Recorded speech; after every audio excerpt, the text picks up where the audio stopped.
Lincoln Riley needs to bolt and return to the SEC. He should GTFO. Well, he didn't actually coach in the SEC, did he? No. But he coached a team that's now in the SEC. Yes. And the thought was, he doesn't want to be a part of the SEC. He wants to have it easy in the Pac-12. He looks like very lethargic, I guess. There's apathy. I'm reading too much into body language. I just don't think the Lincoln Riley that we all know exists is ever going to show up there the way I think it can in the Southeastern Conference. I think he's a good coach. He has the chance to be great, and we haven't seen greatness yet. And I don't think we will on a perennial platform at USC. The way that we could see it, personally, I could see him at several different programs. I don't think he's a fit at any one specific one, but I think that makes him a fit at practically every job that could be open.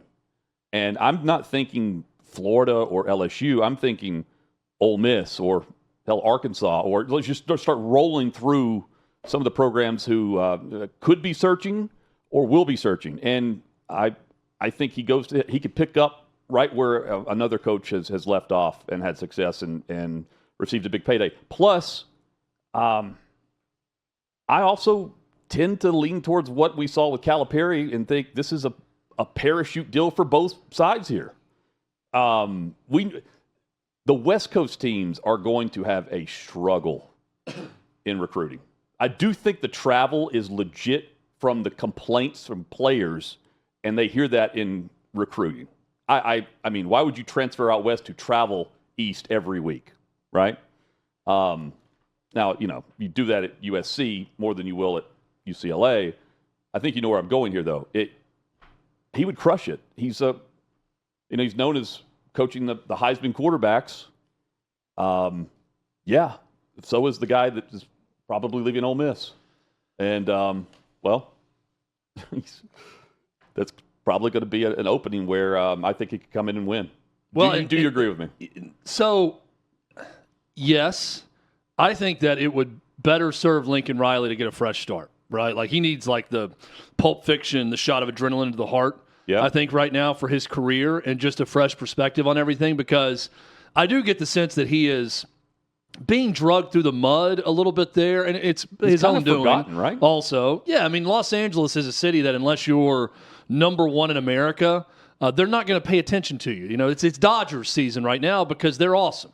If you're not great in that market, you get thrown to the wayside quickly, and that's never going to be the case in Auburn, Alabama. No. Or in Fayetteville, Arkansas, or hell, in Lexington, Kentucky, where you're always going to be overshadowed by basketball, but they pack a lot of people into Kroger Field for football too, and they're going to care about that as well. And I saw a performance from Mark Stoops that he may be on his way out if they get their ass kicked by Louisville in a rivalry game to close out the season. So I don't think he's completely safe from keeping his job also.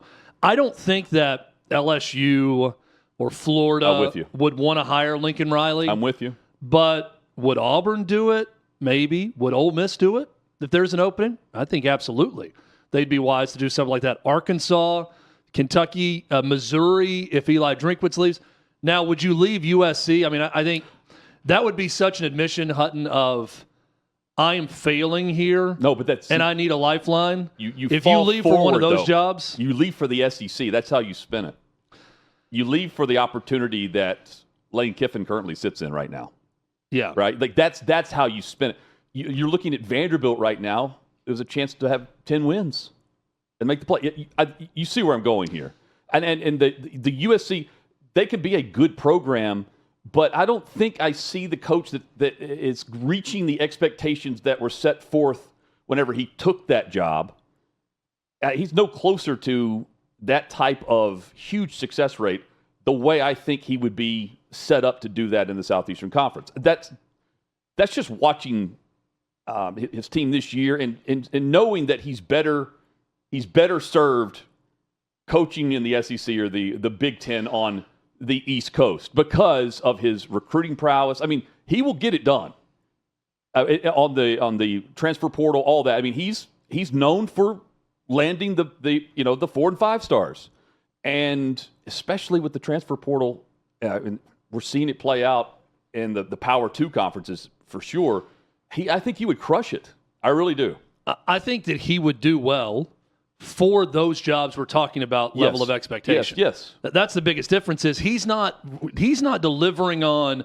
You left Oklahoma, a blue blood in college football, to go to another blue blood in USC, and you haven't won to the level that we would expect a coach that's getting paid that much to leave a blue blood to come over and win. That's USC. You're also you should be the dominant West Coast power. And now Dan Lanning, who we're going to talk about in a little bit, he's gone to Oregon and made Oregon the dominant West Coast power. It should be USC. That's the way USC people feel, because historically it's been USC. And you're in a weaker conference in the Big Ten, and I know that the travel is not ideal for all of that. But if you go to, Hutton, you brought up Vanderbilt. Clark Lee was behind the 8 ball before he got Diego Pavia. Right. They were coming off a 2-10 season. He still has a losing record at Vandy. They're going to build a statue for Clark Lee at Vandy if he beats Tennessee in Knoxville on Saturday and they go 10-2. And if they somehow make their way into the playoff, he's got a lifetime contract. Now, Vandy is Vandy. It's the worst job in the SEC historically. So I know that's a little bit different than even an Arkansas or an Auburn. But point being, if you wanted to reset who you are as a coach and be refreshed, you go to Arkansas, you go to Auburn, you go to Kentucky, you go to Ole Miss, one of these jobs that are open or may be open. Now, I'll also say this. He is getting great recruits at USC in the Southern California market in the Big Ten. Right. It's a very different Shark Tank in the SEC.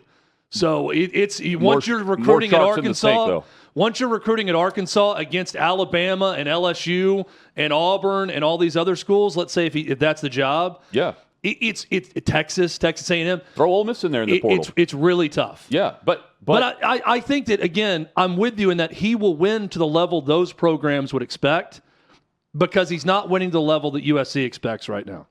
And USC, you can see it in some of the headlines that are written right now about would USC be able to reduce a buyout? Well, that's because they're trying to keep everything together. And he has no incentive to reduce his buyout. It's an $80 million buyout. That's what he started the season with. It's a 10-year contract worth $110 million. This would have to be some type of power play by Lincoln Riley wanting to do this and to go and, I think he's able to raise expectations without even doing anything at USC by joining the SEC. Yeah. And honestly, Penn State, say whatever you want about if he were to go and hypothetically, if he replaces Lane Kiffin, if you know that Kiffin's leaving for LSU or Florida, and you know that Lincoln Riley can be the replacement, wouldn't you take that immediately? I mean, I would. He's known for bringing in Heisman quarterbacks. No, he hasn't been great at USC, but he also hasn't been awful. And the program was pretty bad whenever he got there. We know the defense was on a historic low. And he's receiving heat. He was asked about specifically and responded. And a college game day sign that said extend him. Extend him. Oregon fans saying to extend Lincoln Riley. And also about no longer being a threat to these fan bases. That might be the dumbest question I've been asked as long as I've been a head coach, and I've been asked a lot of questions. You ought to feel a little embarrassed to ask that question. This is a professional thing. You ought to try it. So, to me, he sounds like Oklahoma's coach right there. Yeah, I think he's a little sensitive about it, but also that is a situation where I agree with him. Like, that's kind of a crazy question to ask someone. It is. What is your reaction to a fan sign on College Game Day? An Oregon fan that everywhere you go, they're trolling the opponent. And your question is, hey, a fan had a sign. Some guy from Portland drove in for a game day and had a sign that said to extend Lincoln Riley. How do you respond to that other fan bases want you to be around? Now, going back to this possible upcoming decision for Lincoln Riley, the easy way out would be to say, screw you, administration at USC. I'm doing the best I can with the resources I have and this BS travel that we have in the Big Ten. You're going to have to fire me and give me every bit of that buyout if you want me gone, and then I'll go coach somewhere else. The commendable thing to do is to do what John Calipari did, which I'll go back and say. He had no reason to leave. He could have just said, yeah, I know the fans don't like me anymore because I keep getting bounced in the first round of the NCAA tournament, but I signed this contract. It's a lifetime deal. You're going to have to pay me all the money to leave. And instead he said, I still feel good enough to coach. I've made plenty of money. I'm going to go try it somewhere else if you don't like me. And I'm going to let you off the hook, Kentucky. I'm going to go take another job and let you. We will mutually agree to part ways, and don't worry about that buyout because I want to go coach and prove you wrong. I love that in John Calipari. There's a lot of things in his career I don't love. Sure. I love that part of him, and it's a very commendable thing to do. I think about 3% of coaches in America right now in college football would do that commendable thing.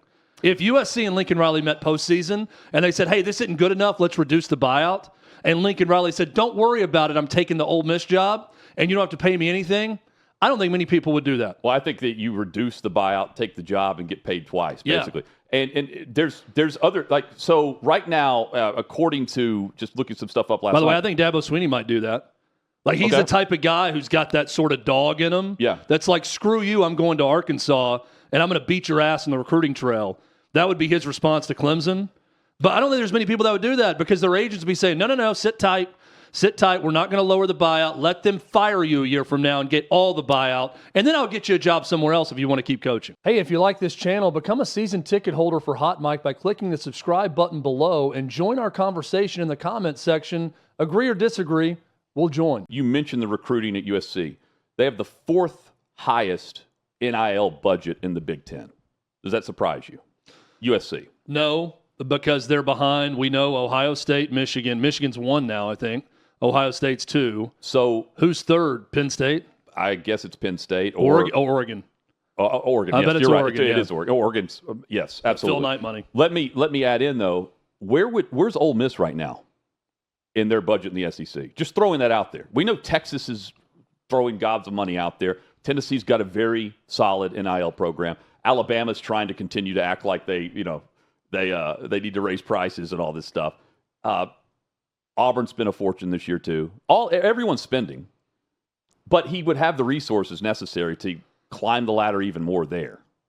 By the way, regardless of the competition on the trail. This is just AI overview. Yep. On Google, it says Ole Miss is ranked in the middle to lower half of the SEC, with one source placing them 10th in the conference, and others indicating they are among the bottom few in the SEC, well behind schools like Georgia, Alabama, and Texas A&M. So how are they landing these top classes in the portal every year? Is it just Kiffin the magic has the magic touch? Well, it says the Grove Collective, despite the lower overall ranking, the collective is considered one of the most ambitious, ranking top 10 in most ambitious NIL programs. I feel like they just give an inordinate amount of money to the portal. Yeah. Like, I think that's how they do it. Like, they're not raking in 4- and 5-star high school players. Like a lot of these places, they're not making long-term commitments. They're saying, we'll finish 30th in high school recruiting, and then we'll go and get 8 guys in the portal and pay them for a year. Like, maybe that's the ambitious part of it. That's kind of been the Lane Kiffin model, which I don't know that that's what Lane Kiffin wants to do ultimately. If he takes an LSU or a Florida job, he's like, no, I want to build it with high school players we keep around, and we pay for 3 or 4 years, not just 1. Now, you mentioned Calipari. Another example of doing something that you just want to get out of and still stay in and do what you love is Chip Kelly. He did that when he left UCLA for Ohio State. Then he took the Raiders offensive coordinator job, and he's been fired following what's been a pathetic season by the Las Vegas Raiders. He's another guy that I would reach out to. His results in college are far better than anything he's done in the NFL. He needs to go back to college immediately and do your thing. Because the guy loves to coach.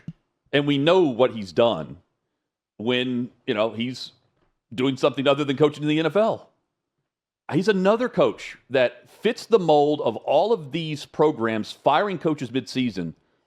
It's not like you're winning the hire or the press conference by go. None of these programs are really dipping their toe in the water of the lower tier programs and like the group of 5, Chad.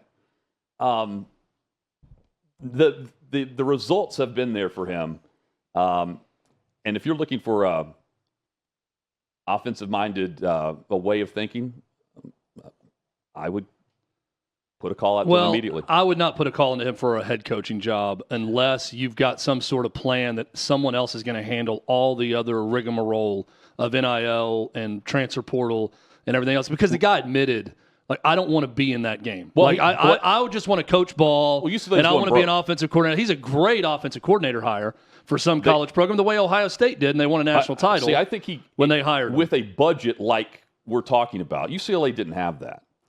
They were in debt. Yeah, I would have a hard time hiring him based on his admission that I would rather be an assistant than a head coach. Well, and he's, that's his when last he left two stops. UCLA for Ohio State. I think he hated UCLA that much. Well, and I just think he doesn't like the college football. He just wants to coach players. Like, I don't think he wants to deal with 85 different agents, asking for more money all the time. So he's 61 years old. Like, he's not too old to get hired somewhere.